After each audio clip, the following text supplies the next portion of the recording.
MLA గారు ఒక మాజీ ముఖ్యమంత్రిగా ఎలా మాట్లాడారో మనం అందరం చూసాం.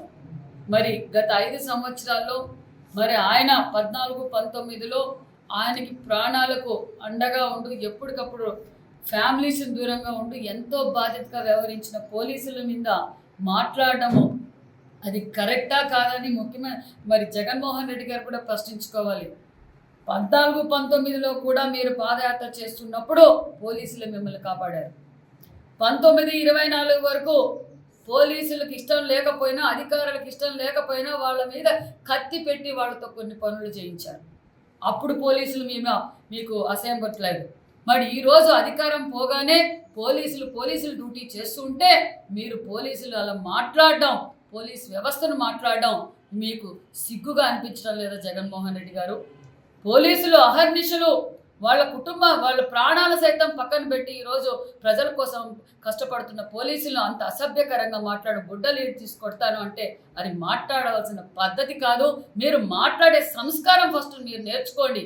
మీరు పరామర్శించడానికి వచ్చారు, మీరు బాధితులు పరామర్శించడానికి వచ్చారా, రెచ్చగొట్టడానికి వచ్చారా, పోలీసులు తిట్టడానికి వచ్చారా? ఈ రోజు కూడా, నిన్నటి రోజు కూడా పోలీసులు రక్షణగా ఉన్నారు కాబట్టి మీరు బయటకు పోయారన్న విషయాన్ని కూడా మీరు గుర్తుంచుకోండి. ఎమ్మెల్యే గారు ఒక మాజీ ముఖ్యమంత్రిగా ఎలా మాట్లాడారో మనం అందరం చూసాం. మరి గత 5 సంవత్సరాల్లో మరి ఆయన 14, 19లో ఆయనకి ప్రాణాలకు అండగా ఉంటూ ఎప్పటికప్పుడు ఫ్యామిలీస్ని దూరంగా ఉంటూ ఎంతో బాధ్యతగా వ్యవహరించిన పోలీసుల మీద మాట్లాడడము అది కరెక్టా కాదని మరి జగన్మోహన్ రెడ్డి గారు కూడా ప్రశ్నించుకోవాలి. 14, 19లో కూడా మీరు పాదయాత్ర చేస్తున్నప్పుడు పోలీసులు మిమ్మల్ని కాపాడారు. 19, 24 వరకు పోలీసులకు ఇష్టం లేకపోయినా, అధికారులకు ఇష్టం లేకపోయినా వాళ్ళ మీద కత్తి పెట్టి వాళ్ళతో కొన్ని పనులు చేయించారు. అప్పుడు పోలీసులు మీకు అసహ్యపట్టలేదు.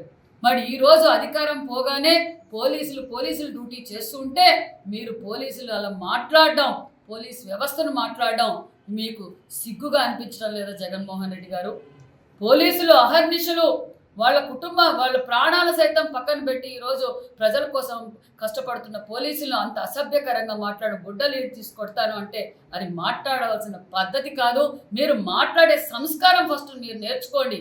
మీరు పరామర్శించడానికి వచ్చారు, మీరు బాధితులు పరామర్శించడానికి వచ్చారా, రెచ్చగొట్టడానికి వచ్చారా, పోలీసులు తిట్టడానికి వచ్చారా? ఈ రోజు కూడా, నిన్నటి రోజు కూడా పోలీసులు రక్షణగా ఉన్నారు కాబట్టి మీరు బయటకు పోయారన్న విషయాన్ని కూడా మీరు గుర్తుంచుకోండి.